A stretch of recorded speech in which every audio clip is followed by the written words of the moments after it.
Assalamu alaikum, everyone.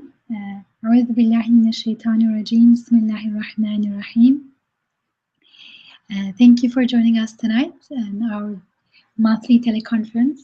As you know, in the first week of each month, we have a certain theme that we speak about at length. Usually Dr. Yamina holds those sessions, but today me and some other people from the team will be doing that. For our June 2015 teleconference, our theme is Ramadan. Ramadan is at the doorstep in less than 2 weeks, inshallah. And as we all know, it's a really important season in the entire year. And inshallah, it can become an opening, a gateway to immense blessings and cleansing and growth for all of us and all the believers, inshallah. So we will start with looking at verses from Surah 2 that specifically address Ramadan. These are actually the only verses that talk about Ramadan explicitly in the Quran. So we will start with that and reflect a bit on the connection between the Quran and Ramadan. I will first read the translation and then I will read the Arabic original of these verses. So we're looking at, again, Surah 2, verses 183 to 185.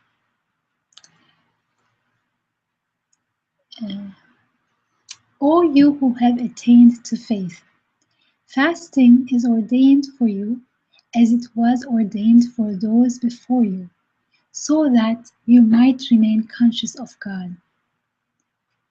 Fasting during a certain number of days.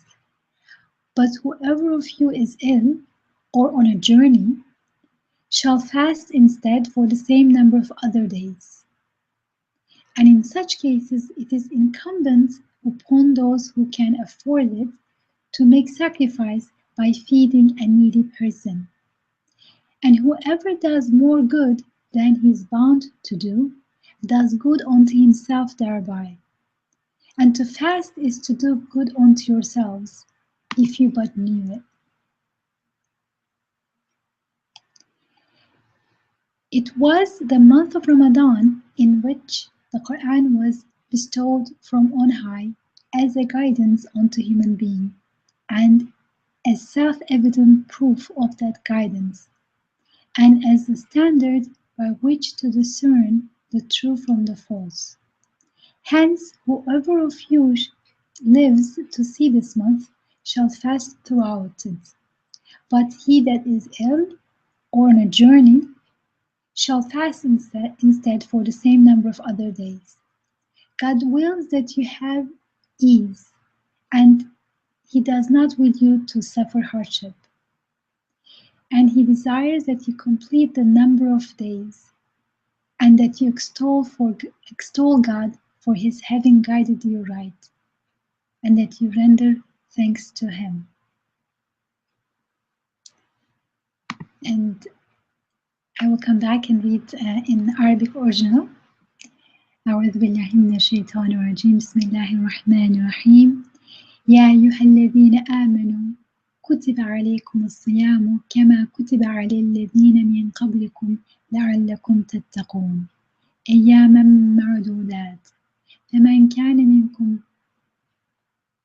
مريضا أو على سفر فعدة من أيام أخر وعلى الذين يطيقونه فدية طعام مسكين فمن تطوع خيرا فهو خير له وأن تصوموا خير لكم إن كنتم تعلمون. شهر رمضان الذي أنزل فيه القرآن هدى للناس وبينات من الهدى والفرقان فمن شهد منكم الشهر فليصم ومن كان مريضا أو على سفر فعدة من أيام أخر يريد الله بكم اليسر ولا يريد بكم العسر ولتكملوا العدة تكبروا الله على ما هداكم ولعلكم تشكرون. So here are our verses, and we will go verse by verse. And the first one, 183. Maybe I'll just give you a minute to look at look at this verse and the next one, and see what resonates with you initially, and then eventually, inshallah, you will have a chance to share. But I'll give you a minute to just sit with these three verses.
Okay, so these verses, I will share with you what jumps at me when I look at these verses. The first one that starts with addressing those who have attained faith, يا أيها الذين آمنوا, and it clearly announces that fasting has been ordained for those who believe. And the key thing here is لعلكم تتقون, so that you might have taqwa, you might it's even a verb, you might remain conscious of God. And then the next verse, verse 184 in Surah Baqarah, it's saying, it's talking about the number of days, and it's a certain number of days. And but if you are unable to do those numbers due to a situation like sickness or being on a journey, then you make it up, or you feed a needy person for each day. And then it comes back toward the end of the verse again to the purpose. Fasting is good for you. وَإِن تَصُومُوا خَيْرٌ لَكُمْ, if you but knew. And these two verses really highlight the importance of fasting. And then the next verse comes, and it links immediately Ramadan with the revelation of the Quran. It was the month of Ramadan in which the Quran was revealed, bestowed from on high as a guidance. And when we look at these verses, it's interesting that there's so much meaning given to fasting. And initially, somebody may think, what is the big deal about fasting? We are fasting, we are abstaining from food and drink for a number of hours.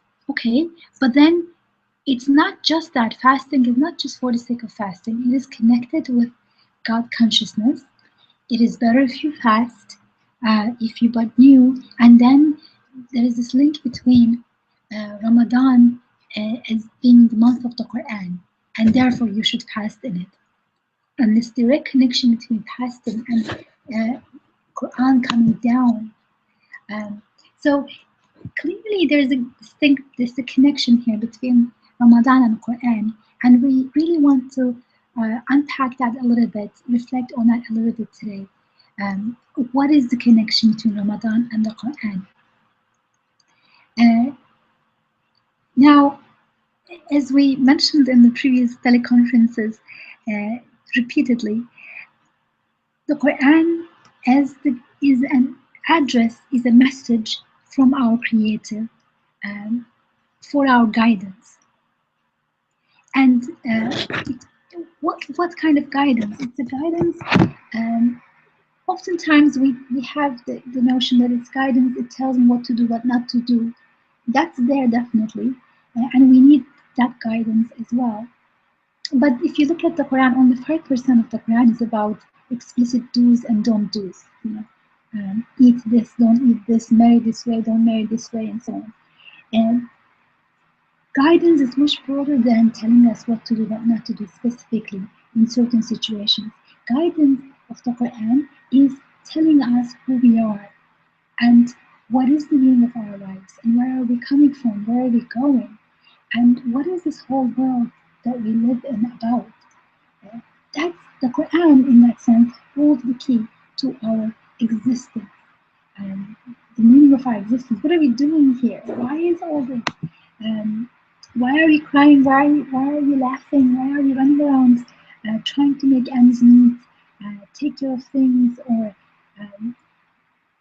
please people, please ourselves? There are lots of things to do, lots of needs to meet, or even if we have comfortable lives that doesn't require us to run around physically, we have constantly this flow in our hearts and minds, thinking, getting attracted to something, feeling frustrated about something. Like we have this whole world that we live in, and the Quran comes in from my Creator as a guidance to me, to give me, disclose me the meaning of what is all this about.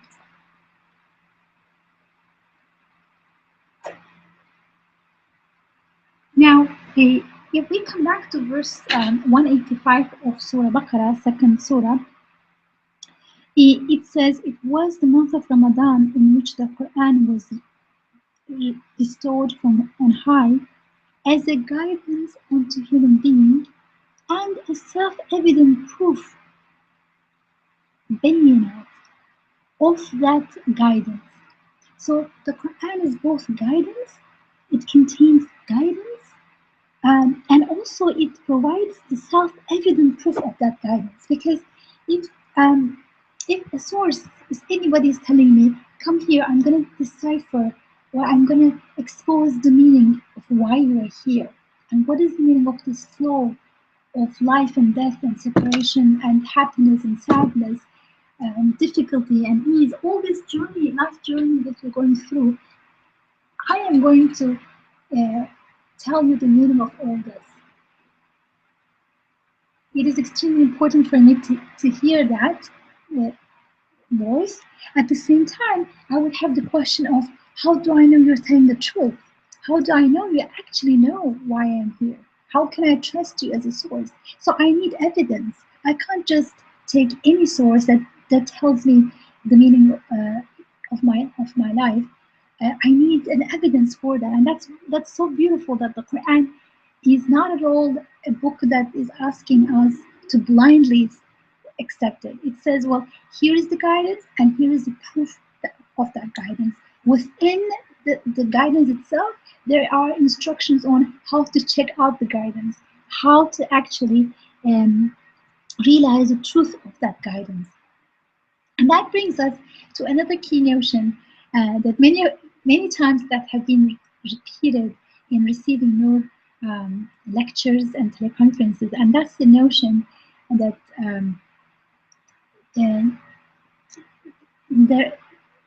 there are two books that are speaking to us of our Creator. One is the Quran, as the final speech of our Creator, not the only one, the final speech of our Creator. And the other one is, what is the other one? Anybody?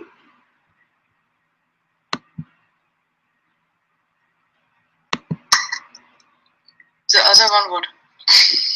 The other speech that is talking to us about our Creator. The universe? The universe, yes. So here, very good. So the other book is the other speech of our Creator is through the universe, through the world we live in, through the reality that we experience. And these two together are both indicating, they are signs, ayat, as we all know. The Quran uses the same term for the for itself, for the passages in the Quran, the verses, they are called ayat. It also talks about nature or human self or even history, anything in reality basically, as ayat, as indications. What are they indicating? They're indicating the eternal one, and they are our signposts. So how do we know the Quran is uh, how do we know that the Quran is my creator's guidance? Then I try it out and I see to what extent it matches the world I live in the sense that is it confirmed by the world out there, and we will see and we look carefully uh, to the Quran, not just to repeat it, but try to see how it is actually enlightening our lives and how is it actually um, matching with the reality of the world. Then we will see that we are able to not only um, understand it semantically, like linguistically, but also confirm it. Uh, so, uh, so then this evening, I want to look at these two questions. How do we recognize that the Quran is guiding us, and how do we um, see the connection between Ramadan and the Quran? As the verse is saying, there is a direct link. This is the month in which the Quran was revealed. Now, can you say the second question again? So the first question is guidance, and the second? First question is, how do I confirm the guidance, that know that this is really guidance? And the second question is, how do I see the link between Ramadan and the Quran? Yeah.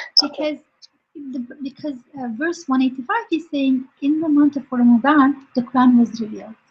And so revealed as a guidance, as a self-evident proof of that guidance, not just guidance, but guidance that includes its proof in it, and also as the standard for calm by which to discern true from false. The Quran is all of this.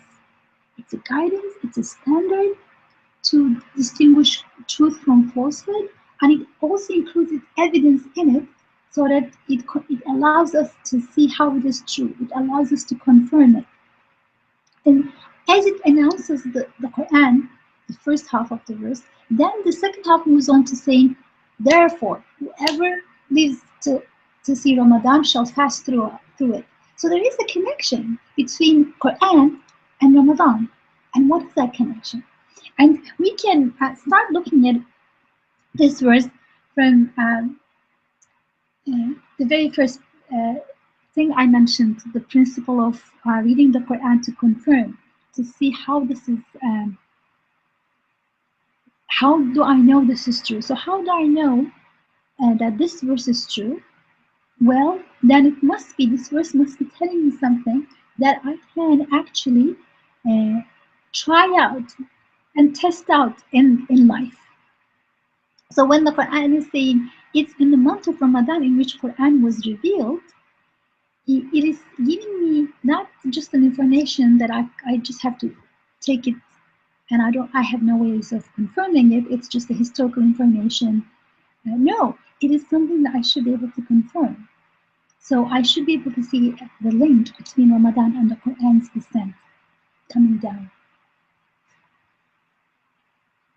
Because one way to read it, just if we don't go there, we just can say, well, this is referring to the first revelation of the Quran. It was revealed in Ramadan. So this verse is just reminding us that the first revelation of the Quran was in Ramadan.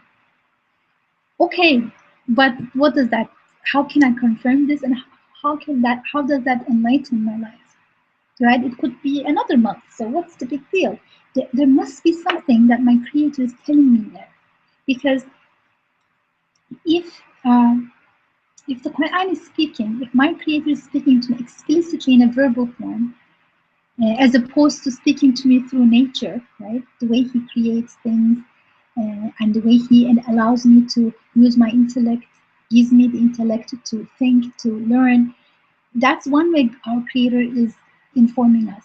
The other way is this explicit, pure form of speech that's brought by the Prophet ﷺ, the Quran.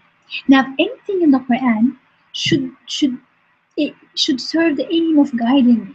It cannot be just, for your information, here's a bit of history here. Here's a bit of story about ancient people. It cannot be that. But whatever the Quran is telling has to have a connection of guidance to me. And so with that understanding, when we look at this verse, the question is, so what is the link between Ramadan, the month of Ramadan, and the Quran? Now, the text is saying that it's in this month the Quran has been revealed, and literally unzila is used for the descent of blessing. So, the rain is sent down, and here the Quran is sent down. So this usage is, being sent from above has a sense of blessing. So this is a blessing coming down in this month. Now, if something is being sent down, then there is a recipient. There is an intended recipient. And who is that recipient? It's me. It's you, me, all of us. We are the recipient. Now, if there is a sender and I am the recipient, it's not only important for the message to be sent, but also I should be open. I should be prepared to receive it. Because if I'm not open to receive it, then it can be sent down, but I won't pick it up. I won't receive it. So there is something about fasting, it must be that enables us to open up to the Quran, to open up to receiving this guidance and the evidence in it, and also its a criterion that is sent by it.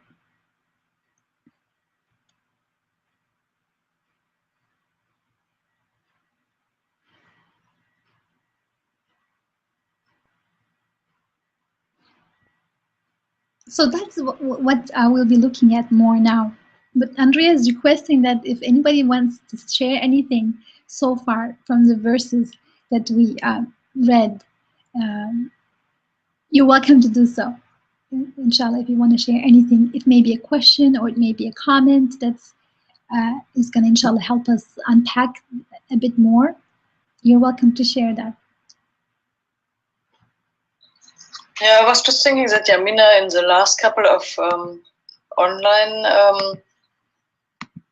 Quran online lectures, she always had that moment where she said, okay, so receiving guidance means also to be open to let the Quran speak to you. So that means let's read the verses and then just stay there and listen to it. And that was a minute that Isra gave to us. So this minute where we were looking at the verses, and usually I found it very helpful to see then what comes up from the different people, and then continue the discussion. So if any one of you has something from that minute to share.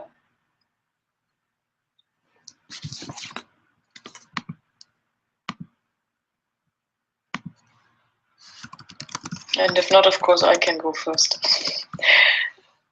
What I found when I looked at this was, so in the first verse, so in this 183, the key word for me was the taqwa, the conscious. So it says that fasting, so there's this historical chain. So you are not the first on earth and not the first who God talks to, but the fasting is so that you remain conscious. So the fasting is to increase taqwa. Can I confirm that? But that's the reason. Then in the second, I had that fasting. So I kind of underlined the verse. Fasting is to do good to yourself. So fasting is not just difficult, but it really is meant to do me something good, to do myself something good. So I should actually expect from fasting something good, like eating a cake. I mean, yeah, like doing some healthy stuff, but doing something good. And in the last one, there was the connection of the guidance. So first I was a little bit irritated that that Isra was talking about the guidance all along, but it seems to be really the point of Ramadan and guidance, and I'm really curious what comes more on this. But there was also that sentence that God wills that you shall have ease and not hardship. So this comes after he says you fast. So fast. And then this is not really meant as a hardship, but that is as an easy. And I like that because so my experience with Ramadan is that when I expect that it will be easy, then it is easier. So, and here he says, expect easy, because I make that so that you do something good to yourself and that you have something easy. So now I have to admit that this is all not on the guidance part, but there I guess I really first have to listen to Isra. But once again, if you have something to that you have, then please share with us. Okay, thank you, Andrea. And these are all very important key points from each verse that so that you may remain conscious of God. How do you confirm that remaining conscious of God and fasting? And fasting is good for you. How is it good for me? How can I confirm this? How can I witness to this?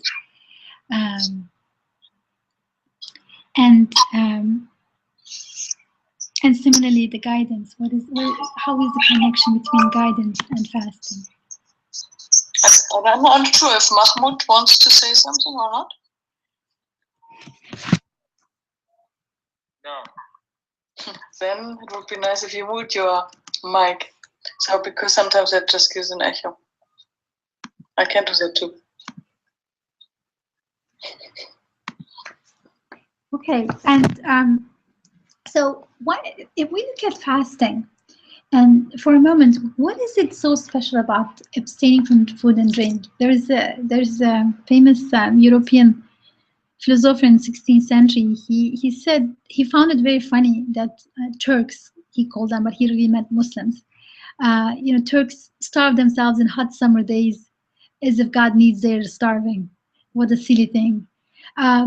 So if someone looks at it superficially, even if you don't call it silly, what is the connection between just simply abstaining from food and drink during the day, and then there are all these connections to guidance, to taqwa, to God consciousness, and so on? How is that connected? Now, if we look at our everyday life, non-fasting, non-Ramadan days, we go through life and we're exposed to many things, and we think we know our way in life. I know how the world works. This is what you do. If you're studying, this is how you do what you do to get a B in the class. If you don't get a B, you get a B minus. That's okay too. You're still passing. Or this is how you cook. This is how you do things. This is how much this costs. So I kind of know my way around in the world. Yes, there are problems, but then there are ways to kind of solve those problems. So I know my way around. That's kind of in the forgetfulness mode, in the ghafla mode. We kind of function in the world just like that. We're assuming that we know what we're doing in life, and we are also deluded oftentimes, unfortunately, with superficial thinking. So we don't really pay attention to how the world is moving constantly around us and within us. There's a world within us as well, and we just take it for granted. If you want your tomatoes to grow, then you do this. If you want your car to run better, you take it to mechanic regularly. This, that, So we kind of take it for granted that this world is working continuously around us and within us. Somehow it's working on its own. We just kind of I'm talking about this ghafla mode, the forgetfulness mode, and we're just moving around in the world. And we also, how are we able to do this? Because we have all these filters and blocks that we have that we filter. I mean, we do see a lot of things all around us. As the Quran says, there are signs, indications to God everywhere. So don't we see them? Yes, we see them, right? As Sister Yamina famously mentions the end of Surah Yusuf, the verse says there are signs all around them, but they pass through those signs without seeing. Actually, it says they turn their back to the signs. And we do it in the ghafla mode, in the forgetfulness mode. So we have all these filters, and God's compassion is there, rahmah is there, wisdom is there, the world is speaking to us. It is bearing witness to uh, messages, ayat from beyond, from eternal one. But we're busy filtering and we're busy doing other things. So the Ramadan, just by interrupting our daily routine, um, just by taking away food and drink from us, it kind of slows us down, and it's a time in that sense where we can get the opportunity to cleanse our filters and to lift our blocks. That very simple act of fasting is almost, can be, I mean, we also can turn fasting into another block, but potentially it's a very important opportunity for us to kind of wake up from our forgetfulness mode and slow down and have a chance to rethink our assumptions. So number one assumption uh, is that, as I said before, that is the idea that we know the world around us, and we very basically, water. How much does water cost? We just think about the cost. One bottle of water, 1.25 cents. Strawberries, $4. Peaches, $3. So bread, this much. And where you get this, where you get that. The world is kind of somehow working on its own, nature feeding on itself, as it were. This is our deluded thinking. But then Ramadan interrupts all that. Um, and then we start realizing, especially through after the midday, um, it starts hitting to our stomach and our minds that uh, those all that simple stuff that I took for granted is actually not at all that simple. That glass of water that I just thought is just $1, uh, no, it's much more than that. And as we slow down, we also realize that um, not only that glass of water is so precious, but also it doesn't just happen like that. Because in our ghafla mode, our forgetful mode, we tend to think it's just happening. Just somehow water comes down, somehow things come out of the wells, and we just turn on the faucet and we drink. We don't even think. We don't think that we actually, all this is a result of someone caring about my needs, somebody who creates me out of water, right? We're 75%, 3/4 water, our bodies. And somebody who made me this way is sustaining me through this water. And this water that I take it for granted is worth the entire universe. It's so precious. And this can start dawning on us when we kind of get very thirsty, and when we know that we are not allowed to drink until um, the sunset time. And we face our weakness and the neediness, and the fact that these things that we took for granted were not at all cheap. And that's really actually the other assumption that kind of blocks us.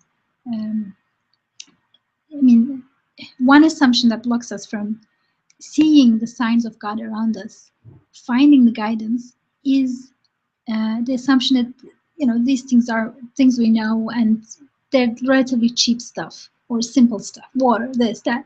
And now in Ramadan, you realize how precious that glass of water is. Now, the second thing directly related to that is our weaknesses. That we are used to living, especially in this age, but I think it's throughout human condition, that we assume that we are kind of somehow self-sufficient, we are strong, we have things under control, or if not completely under our control, it's almost under our control. But then when you start getting the headache after,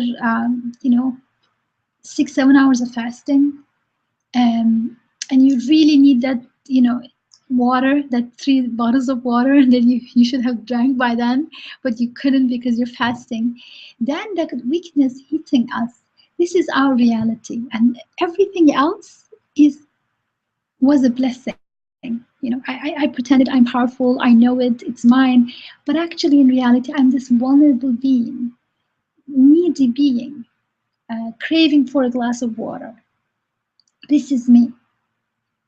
Uh, and that mask that we try to carry around in our ghafl, in our forgetfulness mode, just kind of starts to melt away, and real human being shows up. The Quran says, "استعيذ بالله أنتم الفقراء إلى الله." You are all poor before God. Now, in Ramadan, we can confirm this more deeply. Outside of Ramadan too, a bit of reflection can enable us to confirm this verse. But there's something in Ramadan, in that vulnerable moment of I had a headache, I feel so weak. I realize that I am not the self-sufficient body running around. I am really, really dependent and weak. Then that verse speaks to us on a deeper level. That Quranic guidance becomes even more accessible to us. When it says "Antumul fuqara ila Allah," you are poor before God. We can confirm that. And now, when we say, when I say, we are poor and we are needy, there's a part in me that kind of resists that and says, like, why? What is so great about being poor and needy? And I'm working all my life not to be needy. I want to make sure I have income. I want to make sure I have good retirement or something to depend on. I'm trying to invest, so in the future I won't be out in the street, or if I can't work for some reason. I'm trying all this, and you're telling me it's just okay to be weak and poor? Like, what's going on? Now, clearly, the poverty that the Quran is talking about here, and the poverty that Ramadan enables us to encounter, is not poverty in the sense of not having enough money in your account or being homeless, but it's much deeper than that. It's that basic human condition that we are all needy. Even the richest one of us is needy and poor, in the sense that we really don't have any control over our lives, what goes in, what goes out, what happens in the universe. We really don't. What we think is as our control is much. It's just making certain choices. But whether I will drink water or tea or this and that, very, very little choices we make. But we actually have no power over how the water is emerging from the clouds and then from the ground, and how the whole water system is working in the universe. And here I kind of find already the first connection to what I saw. I mean, if I may just interrupt for a second. Sure. I had this, so I found that surprising that the verse says, to fast is to do good unto yourselves, and Ramadan is so that you shall have ease. Okay, I put this in brackets, but it kind of says this, right? God wants you to have ease. He does not want you to suffer hardship, and kind of this is embedded in fast. So fasting should be hardship, and what you are saying, that this vulnerability, so that's one of the key concepts, right? We try to understand that our life is actually much easier when we are aware of that we have nothing under our control, and that if we give control to God. So this to fast is to do good unto yourselves makes sense in that sense. So you are fasting and you realize that while not eating and with really having only one problem, namely being tired and hungry, you kind of get rid of a lot of other problems, and meanwhile God takes care of them. I mean, that's kind of one of the things that at least I experience sometimes in Ramadan. right? So what I also wanted to say is, it makes sense to spend that minute to listen to what the verse tells you, and then listen to Islam.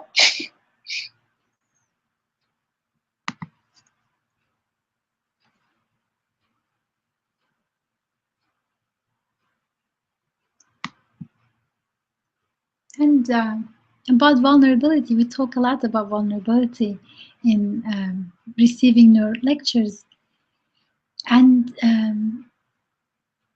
it isn't something that comes easy initially, because there is a part in us is very scared of being vulnerable, and even that being scared is a sign that it is almost not almost, it's a message saying that I don't want to be powerless. I don't want to be without protection. I don't want to be exposed to danger or to lack. Um, and that's fine. That's actually intentionally given to us. We avoid, feeling vulnerable almost instinctually. But it isn't really a bad thing, because only through that vulnerability and weakness we can recognize, and just not only recognize but just delight in our Creator's generosity and compassion. That vulnerability is not bad at all. It is a means to connect and um, to know in a very, very deep and enjoyable way our Creator. Now, but if we don't see that uh, aspect, or that not just aspect, that purpose of feeling vulnerable and being vulnerable and weak and dependent, then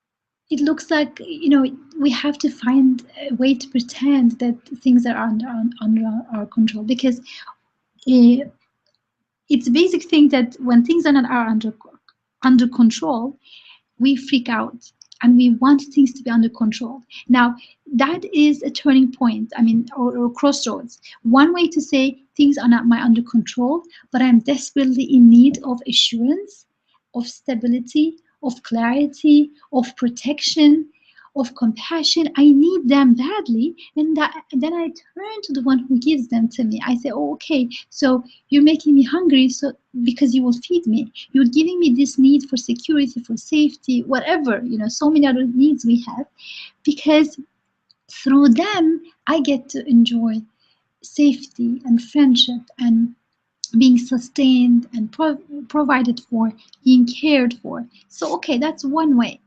But if we don't have that way, which is the way of the Quran, when the Quran says, "Antumul fuqara ila Allah," you are poor before God, it's not saying to demean us. It's saying, is a way to kind of invite us to the feast, that you are poor, so take um, enjoyment in seeking refuge in God, in asking for His help, in seeing His power working through you, and that's an amazing transformation. But if we don't go there yet, if we don't have that understanding, then we find ourselves in this vicious circle of, I want to be in control. I want things to be under control. I don't know who can control them. Maybe I'll try. I can't control it, but I'll pretend I control it. And I try to kind of make up an image and maintain an image as if things are under my control, as if I actually have a say over my life and death, and or my success or my needs.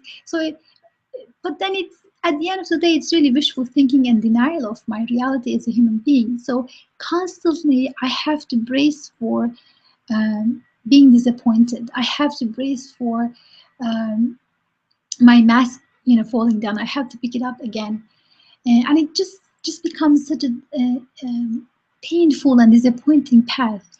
And that is the hardship that we are putting ourselves through. That we are trying to pretend that we are self-sufficient. We can take care of our needs if only we have X, Y, Z. That if part of the universe cooperates with us, and if this happens, that happens, then I'm okay. Then I'm taking care of me and creatures vulnerable creatures like me together, we're going to run the show. All this pretension really is a very hard thing to pull through. And it constantly is disappointing us. And that's the hardship that we go put ourselves through. Um, we mentioned this before, Adam's story. Some of you may be familiar with it. Adam, peace be upon him, when he was in the garden, he's told not to eat from any tree except for this one. He's allowed to eat from any tree except for this one tree, and he ends up eating from that tree. And what happens when he eats from the tree? What happens? Does anybody know?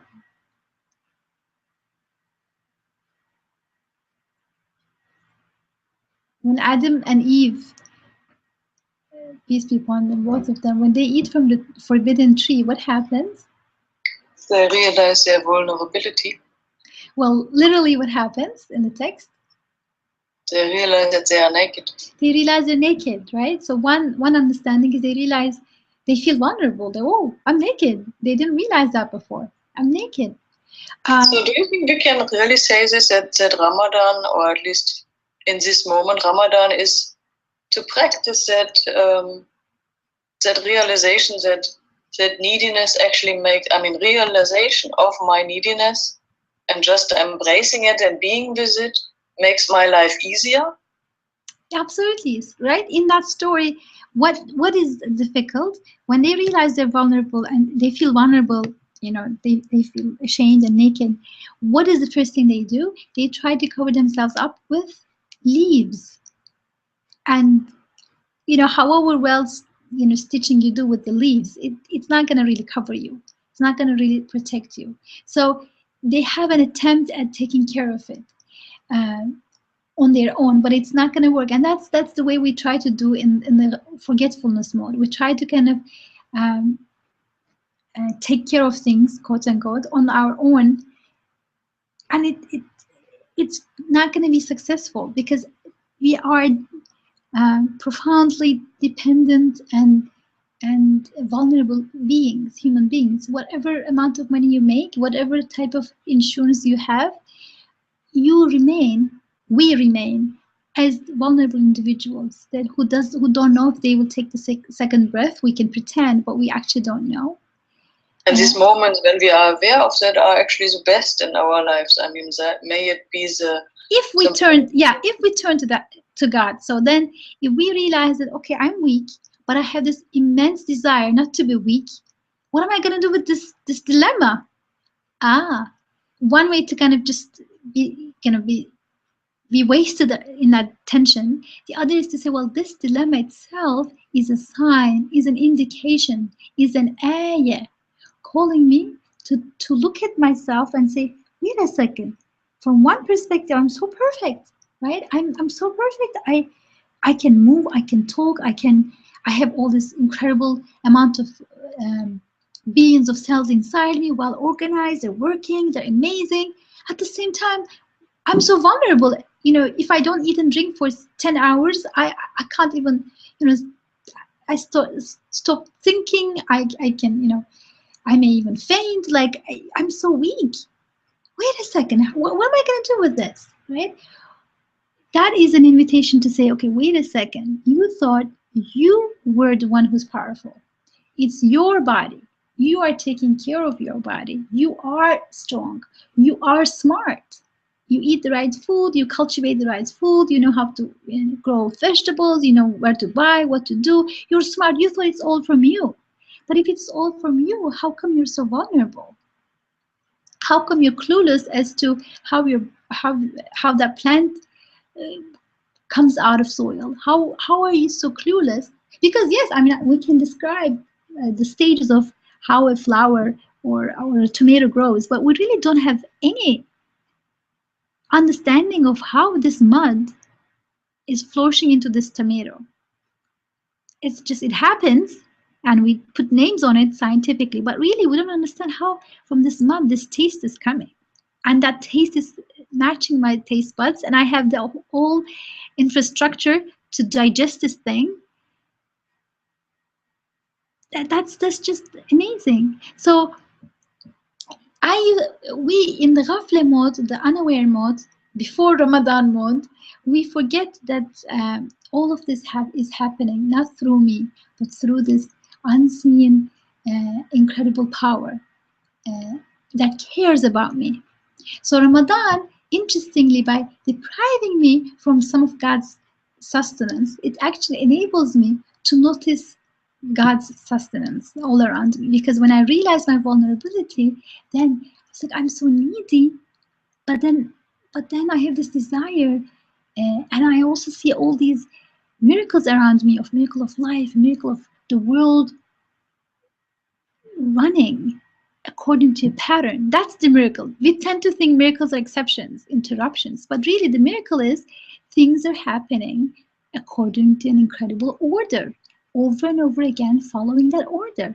That is the miracle. And so the Ramadan, by just interrupting our uh, lives and our unforgetfulness in life, it really brings us the potential to admit our neediness, and through that get to know um, the one who's taking care of my needs. The moments where I'm aware of the neediness, these are the best moments in our lives. Either when we kind of sit in the plane and the plane is falling. I mean, either in these moments where we really just can't run away anymore, we know we are needy, but then the prayer is usually very, very clear and it's usually accepted. And these are the moments where we feel reality and closeness to the one in hands everything is. And also in the moments when something good happens. These are also moments where we are aware of our neediness. So, for example, if you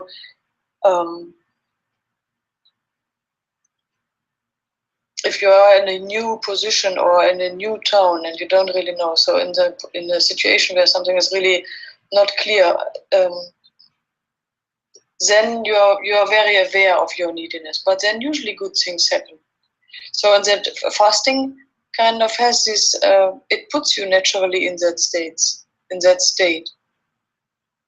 I'm just wondering, I mean, at the moment I'm really curious if other people also make this connection that this is at least one of the aspects where Ramadan is doing something good and making it easy. It makes it easy because it is kind of a training tool for me to experience that. So it's like a training camp, you know. So if we say that most of our receiving Nur online meetings are on getting sensitive for that, no, nothing is under our control, and embrace your situation in front of God, and be aware of the neediness and submit to reality, then Ramadan is a training camp for this, a real world training camp. Do you agree on this, or maybe challenge it?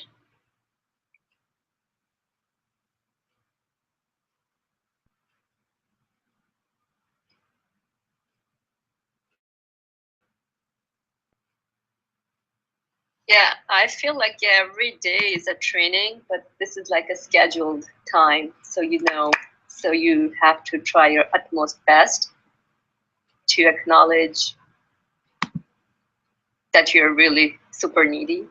That's the way I'm gonna take on it, inshallah. And with that neediness, as we hear the Quran in Ramadan, that really opens us up to receiving the guidance in the Quran. Because if we feel we are self-sufficient somehow, and we don't recognize that what we think as our smartness or our skills are actually given to us, and we are actually, I may be a great um, let's say a great scientist, but then I'm the same person who can get a virus and be sick in bed for days. I may be very smart, or I may be very skillful, cooking wonderful dishes in a very short amount of time, or doing amazing artwork. But I'm this person who gets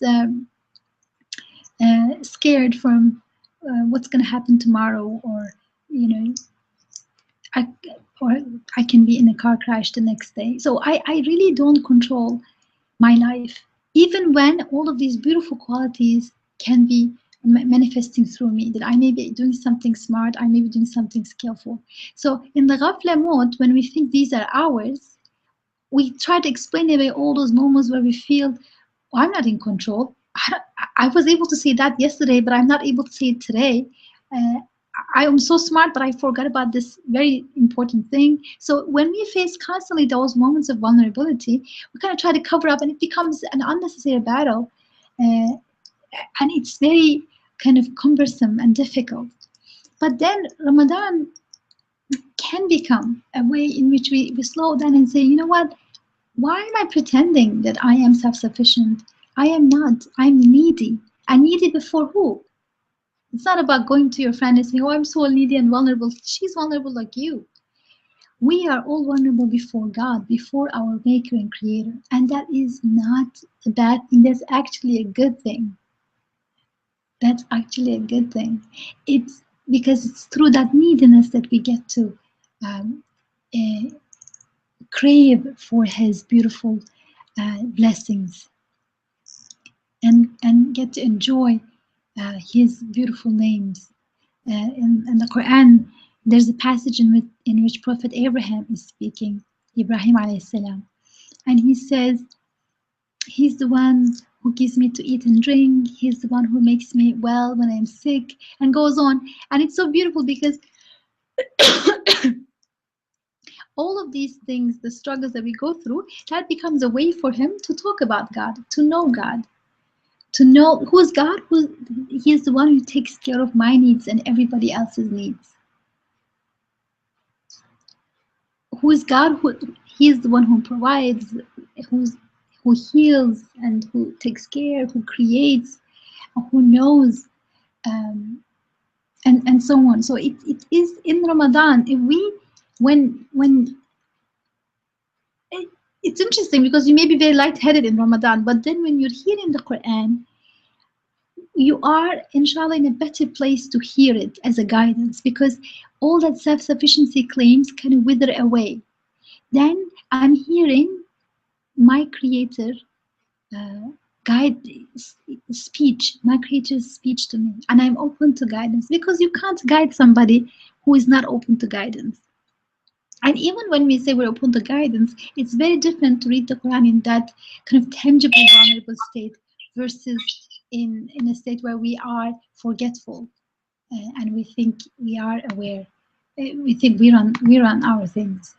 So, and the best response to our vulnerability when we wake up from our forgetfulness is gratitude. I am weak, and I see I'm taken care of. I don't even have control over my breathing or my vocal cords, but I am able to speak whenever I want to speak for the most part of my life. Whenever I open my mouth, I was able to produce sounds. How do I produce sound? I don't know. I will have to go and study in the university to figure out the steps of how I make sounds. But really, I don't need to study to make those sounds. It's amazing how needy I am. I'm completely ignorant until I go and really work hard and study things. I'm completely ignorant as to how even I swallow my food, but I'm able to swallow, and the entire universe is cooperating with me. So I'm so vulnerable, but through that I get opened up to the fact that I am being sustained and my needs are taken care of through the entire universe. Somebody's making the entire universe cooperate for me, from my lungs just to be able to speak, from my lungs to my vocal cords, to my mouth, and to the air and the waves in the air, to this, we're using an internet, all these physical and electrical laws that are implicated in this process on the airwaves. All of that together is serving me. Who is doing it? How is this happening? It can't be that just universe is kind of coming together to help me, coming together, working orderly together to produce results. That's the ghafla mode, to think that way. It's completely ghafla. There is no reason to think, how could this mindless and unconscious universe in all these various parts come together to follow a particular physical law or follow a particular natural law? It's not possible. There must be somebody behind it. And in Ramadan, when we are aware of our vulnerability and more open to receiving the descent of the Quran, inshallah, we'll be more open to seeing the ayat, the indications, signs of God, both in the Quran and the Quran of the universe. There are two Qurans, the Quran of revelation and the Quran of the universe. And the best response to that is gratitude. The best response. And that's why the verse, the passage that we started with, ends with لَعَلَّكُمْ تَشْكُرُونَ, so that you might be grateful. And in gratitude, there is this immense pleasure, and I will end with highlighting this. When you are grateful, it's so beautiful, because when we are grateful, we are not just saying, let's say I'm sick and Andrea brings me a tray of food. I say thank you, Andrea. Now, in receiving that that food from Andrea, not only my need for food is met, but also I have a deep kind of pleasure, feeling that somebody cares about me. I could have maybe ordered that same food from somewhere, or maybe found it somewhere, but somebody intentionally bringing that food to me, it is a compliment that not only my need is being met, but I'm recipient of a compliment. Andrea is telling me in a way that I love you, I care about you. Here is some soup for you. So in that, there's more than the soup offered. Now, gratitude is the key to recognizing that, because when you say thank you, you're recognizing that not only that you happen to have access to that soup, to something, but also it's given to you by someone. And thereby, when I say thank you, I'm grateful, I am acknowledging that compliment. That's why gratitude is so enjoyable. Even though you're indebted to somebody else, it's so enjoyable. And as you know, even like in the mundane context, disconnect from God, people talk about how gratitude is healing, and according to scientific studies, gratitude is a very positive feeling and very healing for human being. They don't explain why is it so healing, because there's a compliment in gratitude. And can you imagine when we realize our neediness and hear the Quranic guidance in that context, and start seeing that my existence is actually a gift, it's being sustained is a gift, and I am recipient of that compliment from my creator, the creator of the heavens and the earth. That's a very very beautiful and easy way of being in the world. That's why that verse is very broad. God wants ease for you. Some people interpret it as God wants ease for you, that you don't have to fast if you're sick. That's part of the meaning in the text there. But also it's very open-ended. God wants ease. He doesn't want difficulty. And remember Surah Al-Layl that we were studying with Dr. Yamina, Surah 92. God will ease those who confirm beauty. فصدق بالحسنى فسنيسره لليسرى. We will ease him to easiness. That's the ease. What is the ease?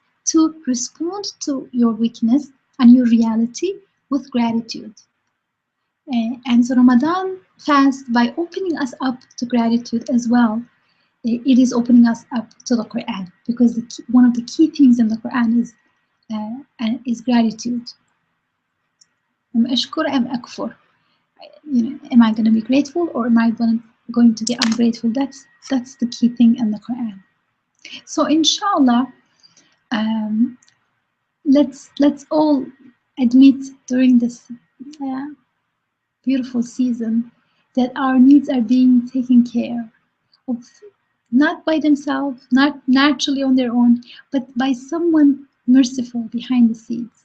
My stomach does not know me, but it is employed so, diligently, so wisely, mercifully in taking care of my need to digest.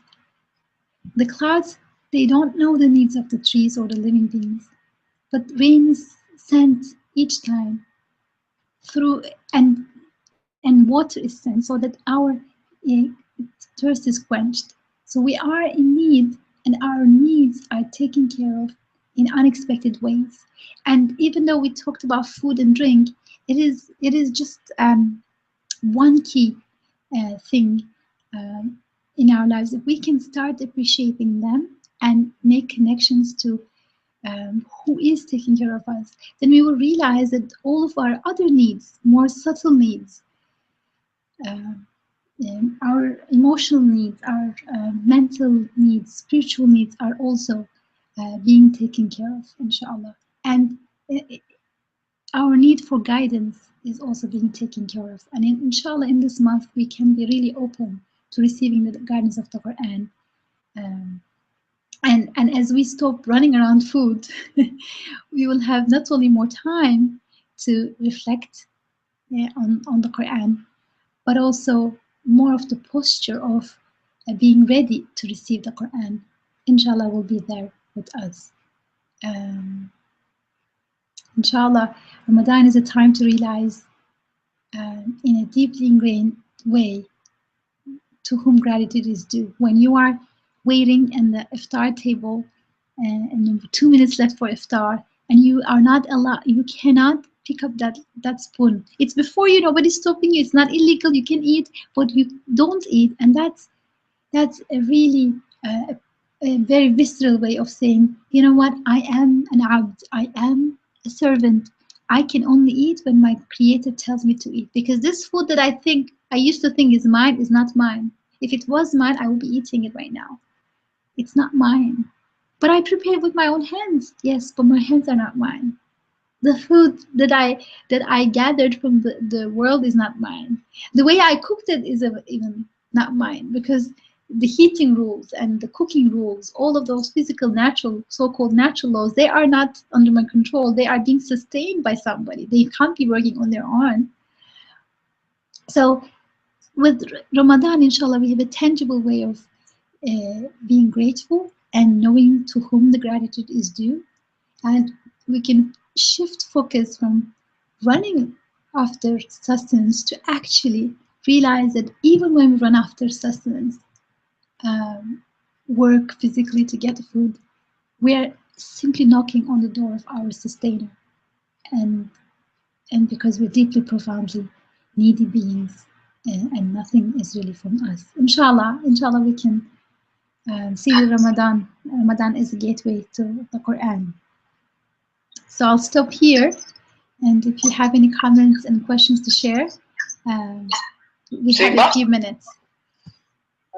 I just wanted to, just now when you spoke about iftar, I was just thinking like Quran is like that gift which if you are without hidayah and you have been in this world and without any guidance, and then suddenly you find this guidance. So it's just like when you have been fasting whole day and you have been without any food. So the iftar is it can be equated as the soul for food for soul, the Quran, as iftar is for our body during that day of fasting. So that was my thought about it. It has the analogy. It's a beautiful. Yeah. If Quran was not there, if Allah would not have sent Hidayah, we would have been deprived of this you can say nourishment or guidance, as we stay up without food when we are fasting.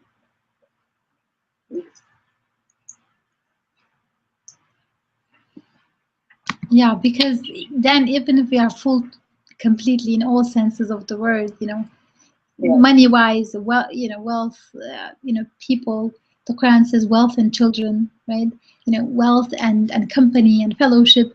Still, it's a vulnerable world, and it would be a very wretched condition to live in a world where there is so much flowing. I mean, even if everything is in its place, even if you have no problems in your family, you are aging, and today you may be healthy, tomorrow you may be sick. Anything can happen anytime. You don't even control your breathing, and you don't know. I don't know why I'm here. I don't know where am I going. Why am I going through certain things? I have no clue. That would have been a very, you know, starvation situation, worse than starvation, really, uh, worse than physical starvation. Uh, So, yeah, the Quran is the food for our souls, and may we, inshallah, recognize our neediness to the guidance and also how beautifully it's taken care of. May we, inshallah, see it in this Ramadan more clearly. Also, one thing that you were saying about Ramadan with gratitude, and gratitude is one of the tested variables that helps people. Like people, remember we're discussing this with Maryam on Wednesday in our halaqah, that gratitude is one of the variables that let people more patient. Like people with gratitude are able to be more patient. People who are feeling more grateful are able to, are able to go more readily through challenges than people who are feeling annoyed and ungrateful. So like even getting that gratitude is helpful for us. Like gratitude is helping us more than anyone else, which is really amazing. Like you think gratitude, like as human beings, we like to see that people are grateful for what we've done because it makes us feel good. But in this relationship with God, our gratitude is what helps us. God does not need our gratitude, but we need it so that we can do better.